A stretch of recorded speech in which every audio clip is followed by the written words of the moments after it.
Good evening, I'm Brett Knese. The flood fight continues across the tri-states tonight, and we have coverage from the Mississippi in a moment. But first, the Illinois River is rising quickly. WGEM's Kara Biernat begins our flood watch coverage from Scott County, Illinois. This is the levee here in Meridosha along the tree line. You can see the sandbags on top of it.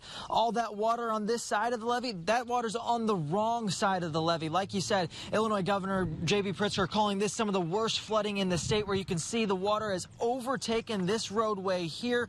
The water also surrounding homes. Some of this water getting inside homes as well. The Mississippi River continues to rise, and now flooding is affecting more parts of the tri-states. This is footage from our WGEM News drone over Highway 79 just south of Hannibal.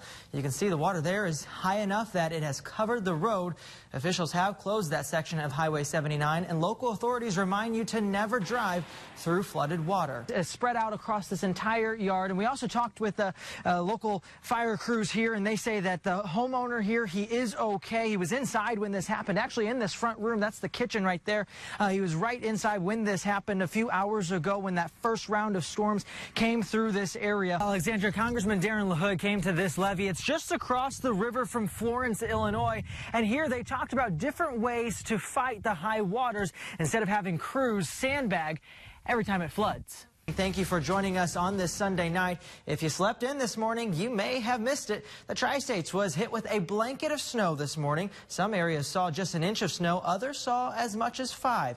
WGEM's Kara Biernat was in the thick of it this morning. Here's her story. Residents say that the real work begins when these waters go down and that cleanup begins. You can see this roadway open right now, one lane in each direction. IDOT crews standing by. They're going to reassess this situation at about 10:30 this evening, and then determine whether or not they'll close Highway 57 here on Gardner Expressway. With the Mississippi's crest passing in many places around the tri-states, for some residents, the fear of floodwaters reaching their homes is over for now. Meanwhile, others are thankful they took precautions to prevent that from happening. WGEM's Frank Healy has our story. So you gotta soak up that sunshine while you can. Definitely. All right, Whitney, thank you. And David's here with some sports. What's going on today? Thousands of sandbags litter the parking lot at Knapheide in West Quincy, Missouri, as employees and volunteers work to keep the facility safe.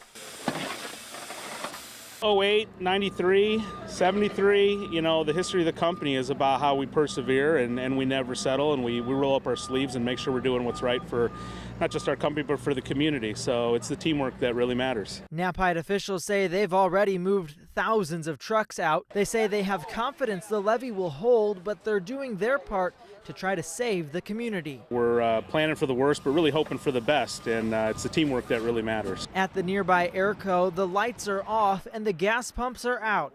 The gas station shut down today, and employees say they're not sure when they'll work again.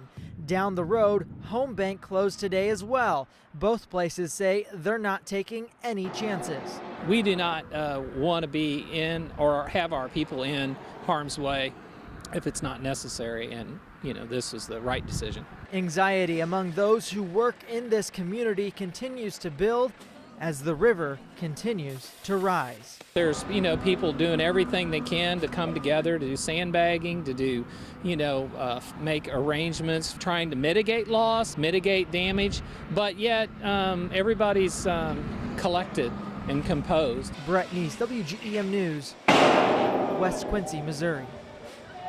The mighty Mississippi River has not been kind to LaGrange resident Daniel Rue. Water has flooded his home multiple times just this year. It's tiring, you know. I didn't want to have to move the bikes and cars to the park again and load guitars in case I had to peel out. But, you know, got to do what we got to do. In March, Rue's home looked like this. Only a few inches of water reached his garage, but the water would rise. At the beginning of May, the water was only a few inches from reaching his main floor. Less than 2 weeks later, the water receded. It left behind inches of thick mud and debris. Now the water is once again threatening the main floor of his home. Rue says he's constantly checking the river level forecast in case he needs to evacuate. You certainly watch it much more regularly when you're at flood stage. You know, when it's down, you can kind of be more lackadaisical about watching it so much. If the current forecast holds, he says he should be able to stay in his home, but he says he's ready for the river to go back down for good. Without having the flood insurance, I mean, I'm praying desperately that it doesn't come up in my main floor.